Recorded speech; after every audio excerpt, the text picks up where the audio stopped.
अस्सलाम वालेकुम, आदाब। मैं हूं मोहसिन और आप देख रहे हैं बीबीएन न्यूज। आइए शुरुआत करते हैं आज के खबरनामे की और नजर डालते हैं हेडलाइंस पर। धारनी पोर्टल आइंदा 5 दिनों के लिए नहीं करेगा काम, हुकूमत ने किया ऐलान। कहा डाटाबेस वर्जन अपग्रेड की वजह से पोर्टल 16 दिसंबर की सुबह तक नहीं करेगा काम।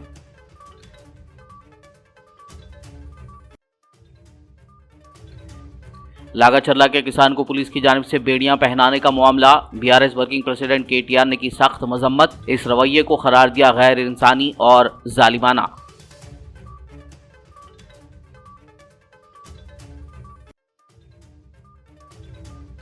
सीएम रेवंत रेड्डी ने लागाचर्ला किसान को हथकड़ियों के वाक़ये की जांच का दिया हुक्म। मामले में मुलविस अहलकारों पर जाहिर की बरहमी, तहकीकात की तफसीली रिपोर्ट पेश करने की दी हिदायत।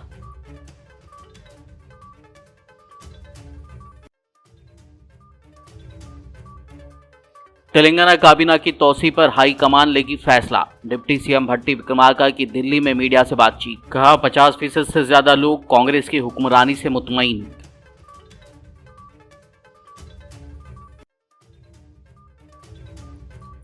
असदुद्दीन ओवैसी ने लोकसभा में डिजास्टर मैनेजमेंट तरमीमी बिल 2024 पर की बात। फौरी इमदादी इक़दामात और बेहतर फंड्स अलॉट करने की वकालत।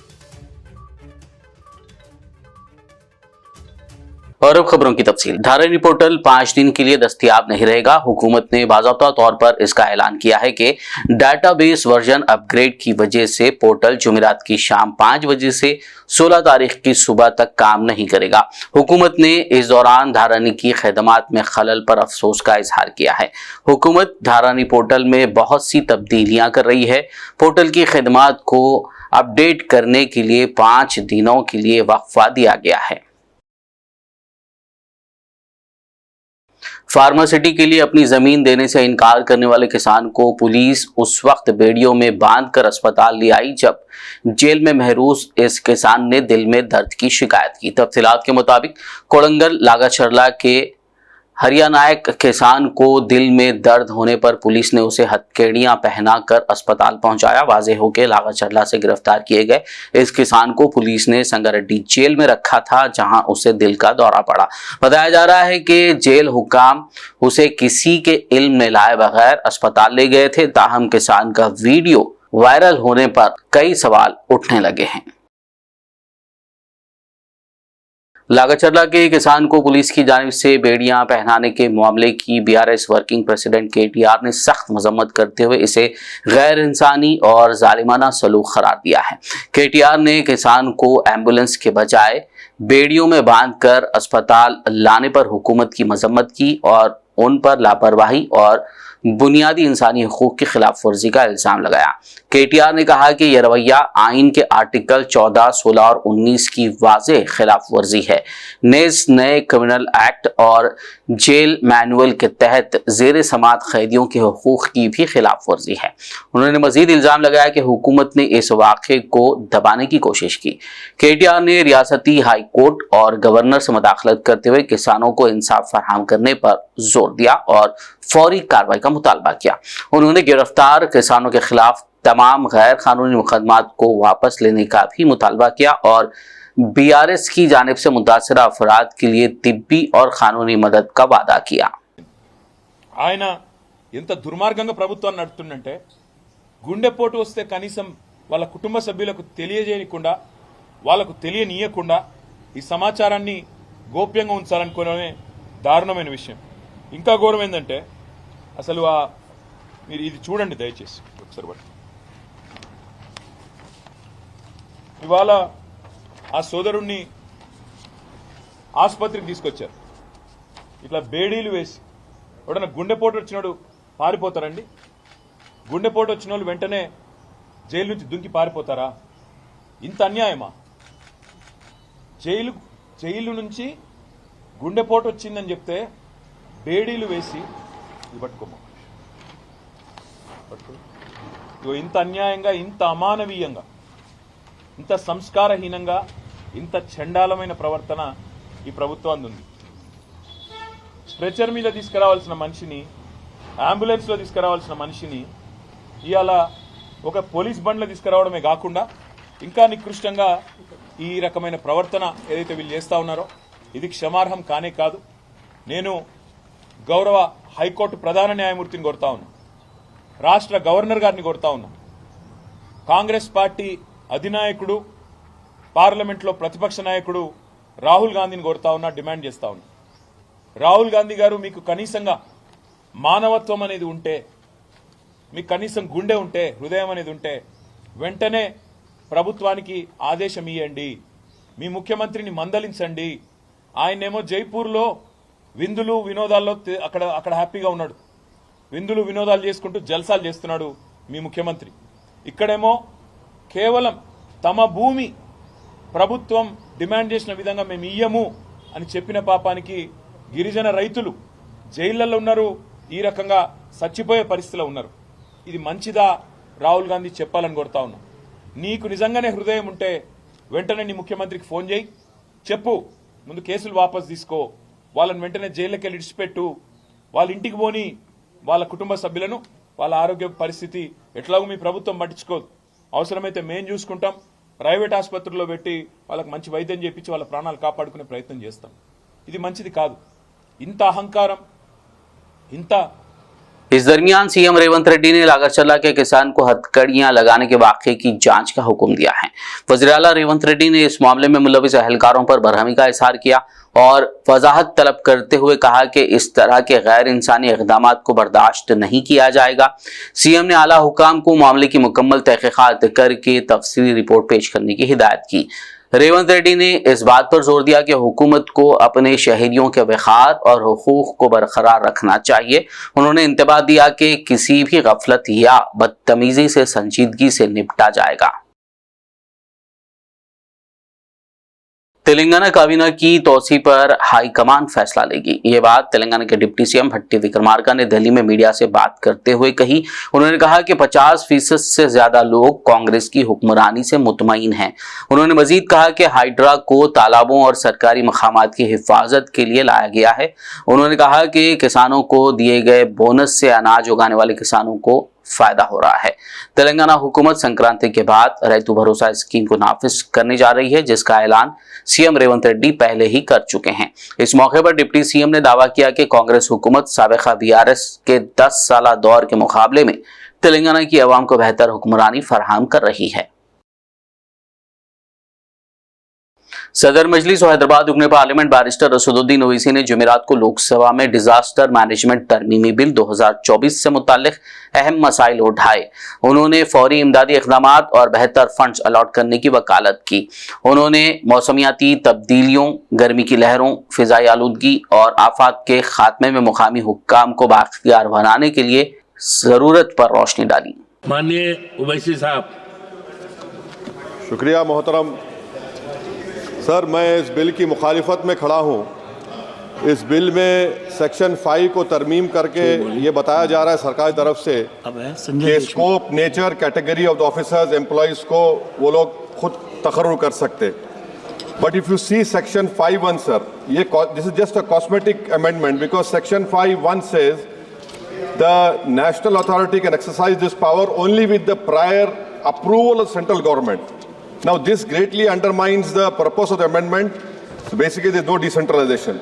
Sir, this bill fails to set minimum standards and conditions so as to ensure that it is not filled by bureaucrats with limited knowledge of disaster relief and mitigation. Sir, sections in 18(1), section CA is being added. Now it requires that the district plan has to be prepared in accordance with the national and state plan, sir, but at the hyper-local level, local authorities should retain the power to shape specific measures for disaster relief, and local plan should complement the national plans and not the other way around. Sir, the current definition of disaster and disaster risk is very restrictive, sir. It does not include some of the major national disasters like heat waves and pollution. Sir, globally, heat waves are accepted as climate-related disaster, giving the ramification on ecosystem, human health. Sir, thousands of people die in our country because of heat wave. This should be included. Death of heat wave should be included in the definition, sir. The government of India, our foremost medical research institute like ICMR, sir. A study done by Pandey and Anamikas found that 16 to 70 lakh deaths were attributable to air pollution in India in 2019. So this definition of disaster should include air pollution and heat waves, sir. Sir, I request the government to examine that our country should have a debate that why can't we start our academic year in mid-August, because of climate change is reality now. Because of climate change, heat waves, floods, heavy rainfall, sir, are happening in month of July, August, and sir, this we can save human lives and economic loss, sir. Sir, another important point, there's always a lack in distribution of SDRF funds for 3 months to a year, sir, after the time of disaster and after the flood is announced, after relief is announced. My request to the government is that immediate measure that SDRF amount due to the state for a year should be released at the beginning to the year, as most of the calamities, heat strokes and floods happened between May and October, sir. Sir, the scale of finance at SDRF for relief is ridiculously low. For example, 60,000 per kilometer for district and rural roads. Who will make, sir? This road is 60,000 rupees. Please tell us. Sir, even for recovery and reconstruction, the norms are kept at 50% SSR of Government of India projects. It is 55 lakhs per kilometer for roads. Who will build in 55 lakhs? No road can be made now, sir. I demand that the 50% clause should be removed and it should be at par with SSR of NHAI, sir. So now coming to PDNA, which is taken to assess the requirement for recovery and reconstruction, the assistance of NDMA, sir, many states like Kerala, Assam, Sikkim, Himachal have not released release funds on PDNA. Because of not release under PDNA, they cannot go to multi-lateral agencies like World Bank. Sir, the norms for releasing funds allocation at SDRF as per 15 Finance Commission is 70% weightage is for previous expenditure and only 15% is for year population. Now, in my state of Telangana, the previous government had not utilized their amount, 1,300 crores outstanding. Now, because of not utilizing, my present Chief Minister Revan Reddy is being penalized. रियासती वजीर सीतक्का ने नाकिस quality और गैर सेहत बख्श खाने का सामान supply करने वाले ठेकेदारों को नोटिस देने का हुक्म दिया है।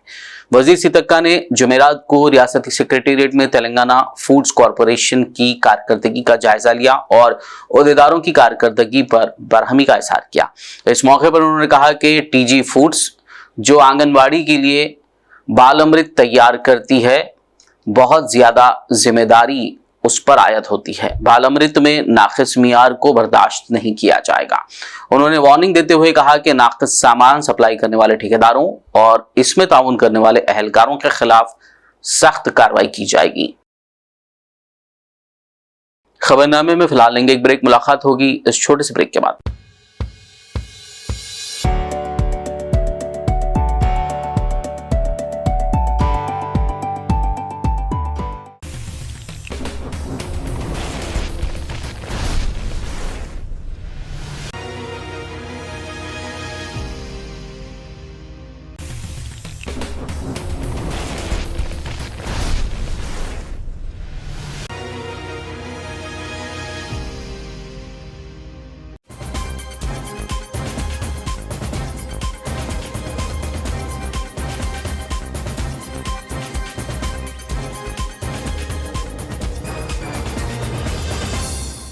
ब्रेक के बाद खबरनामे में आपका दोबारा खैर मकदम है। आइए बढ़ते हैं मजीद खबरों की जानब। साबिक वज़रा सविता इंदा रेड्डी और सत्यवती राठौड़ के अलावा दीगर बीआरएस कायदीन को तांडूर के ट्राइबल वेलफेयर हॉस्पिटल जाने से रोक दिया गया, जहां 2 दिन कबल फूड पॉइजनिंग से 15 तलबा मुतासर हो गए थे।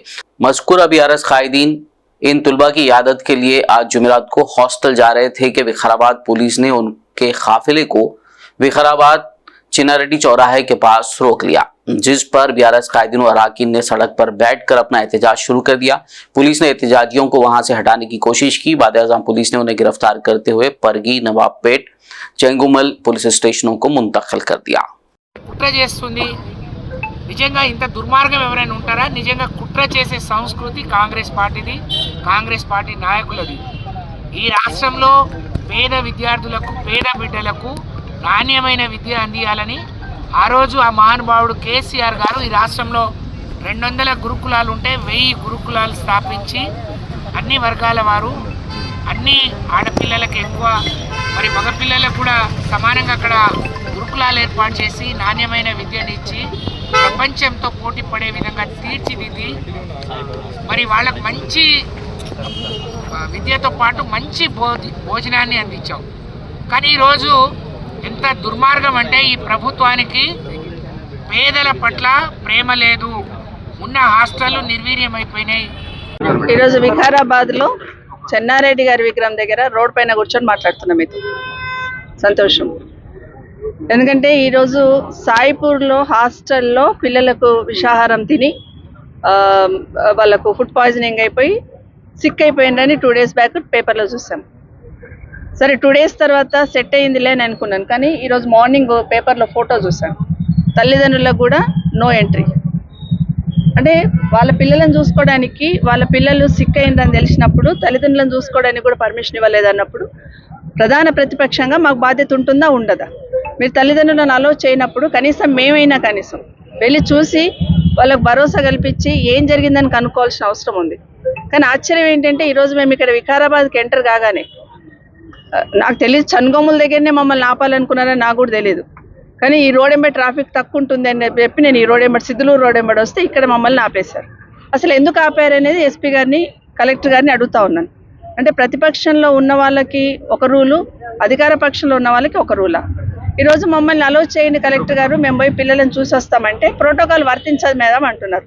ప్రోటోకాల్ అంటే నేను ఎమ్మెల్యేని, ఎక్స్ మినిస్టర్ని, తను ఎమ్మెల్సీ గారు, ఎక్స్ మినిస్టర్ గారు, అంటే ఏం ప్రోటోకాల్ కావాలి? ఒక గిరిజన బిడ్డగా తను వచ్చింది, గిరిజన హాస్టల్ తల్లిగా చూడడానికి వచ్చింది. అదేవిధంగా తను ఆ శాఖను నిర్వహించింది కాబట్టి అక్కడ ఉన్న పరిస్థితులు తెలుసు కాబట్టి చూడడానికి వచ్చినప్పుడు ఏం ప్రోటోకాల్ కావాలి కలెక్టర్ గారికి? అంటే ఎమ్మెల్యే గారి తమ్మునికి ఏం ప్రోటోకాల్ ఉంటుంది, మాకేం ప్రోటోకాల్ లేదు. నిన్నగాక మొన్న ఎమ్మెల్యే గారు తమ్ముడు పోయి చూసి వస్తాడు, ఆయన ప్రోటోకాల్ ఉంటుంది, కానీ మాకు ప్రోటోకాల్ ఉండదు. కొన్ని అలా ఉండాలన్నప్పుడు మరి మా వాళ్ళు కూడా అక్కడ లోకల్లో తాండూరులో ఉన్న వాళ్ళు, తాండూరులో పుట్టిన వాళ్ళే రావాలంటే నేను తాండూరులో పుట్టిందండి. वजीर सेहत दामोदर राज नरसिम्हा ने आज जुमेरात को रियासत की सरकारी अस्पतालों में डायग्नोसिस आलात, फायर सेफ्टी, अद्वियात वगैरह का जायजा लिया। इस इजलास में हेल्थ सेक्रेटरी क्रिस्टीना, DME वानी, TGMSIDC के MD हेमंत व दीगर सीनियर अफसरान ने शिरकत की। इस मौके पर अहदेदारों ने बताया कि वजीर सेहत की हिदायत पर 10 टास्क फोर्स टीमों ने सरकारी अस्पतालों में फायर सेफ्टी आलात और अद्वियात की दस्तयाबी का मुआयना किया और अपने अस्पतालों के दौरे से मुतालिक रिपोर्ट तैयार कर ली।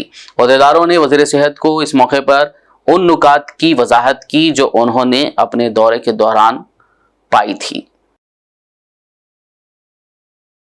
तेलंगाना कांग्रेस वर्किंग प्रेसिडेंट और साबिक एमएलए जग्गा रेड्डी ने अपनी ही पार्टी कायदीन पर गुस्से का इजहार किया। मीडिया से बात करते हुए उन्होंने AICC सेक्रेटरी विष्णु और दीपादास मुंशी पर नाराजगी जाहिर की।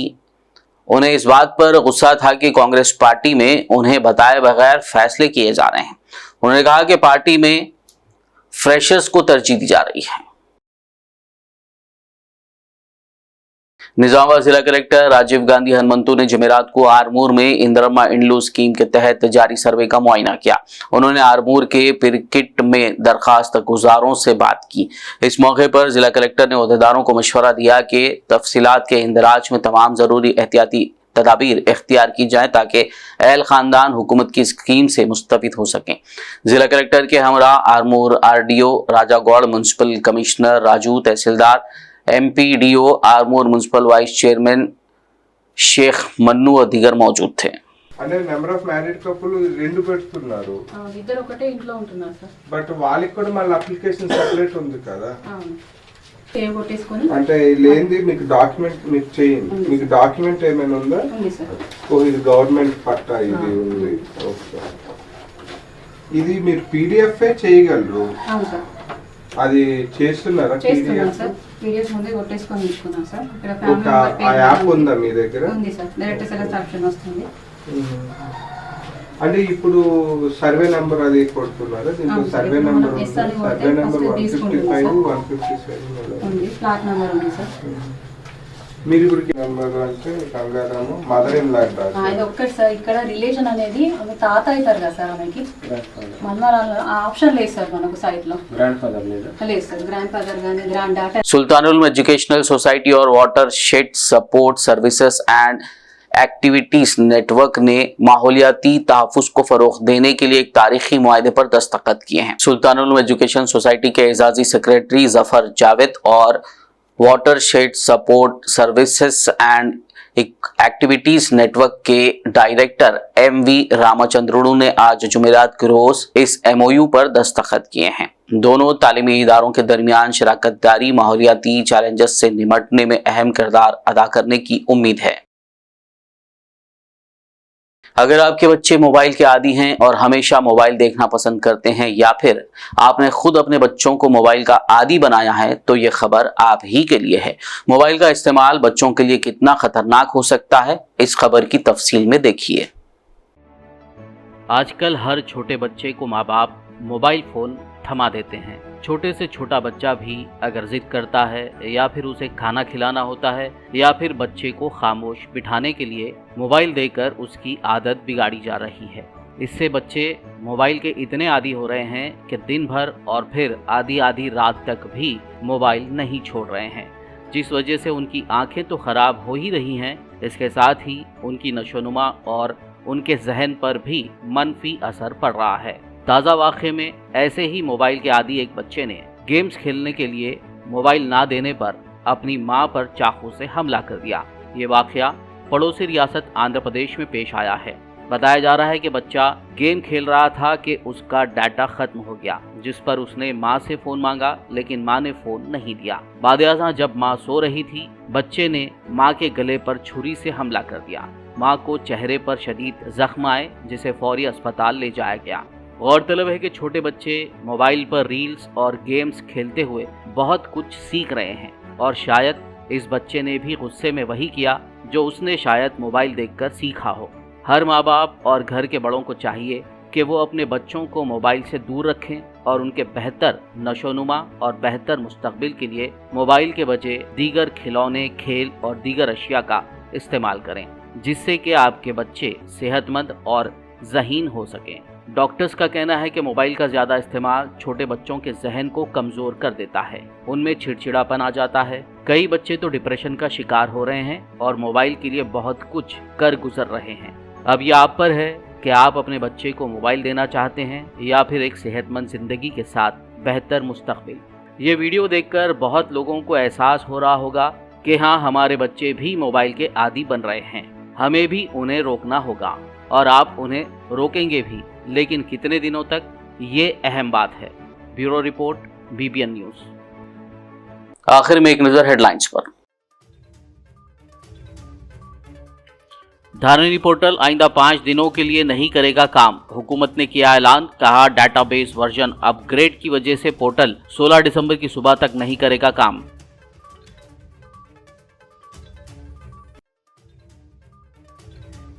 लागाचर्ला के किसान को पुलिस की जानिब से बेड़ियां पहनाने का मामला, BRS वर्किंग प्रेसिडेंट KTR ने की सख्त मजम्मत, इस रवैये को करार दिया गैर इंसानी और जालिमाना।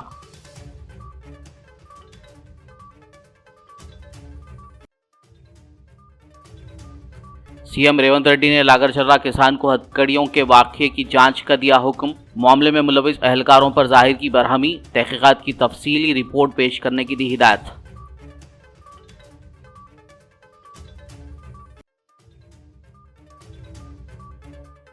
तेलंगाना काबीना की तौसी पर हाई कमान लेगी फैसला, डिप्टी CM भट्टी विक्रमार्का की दिल्ली में मीडिया से बातचीत। कहा 50% से ज्यादा लोग कांग्रेस की हुक्मरानी से मुतमईन।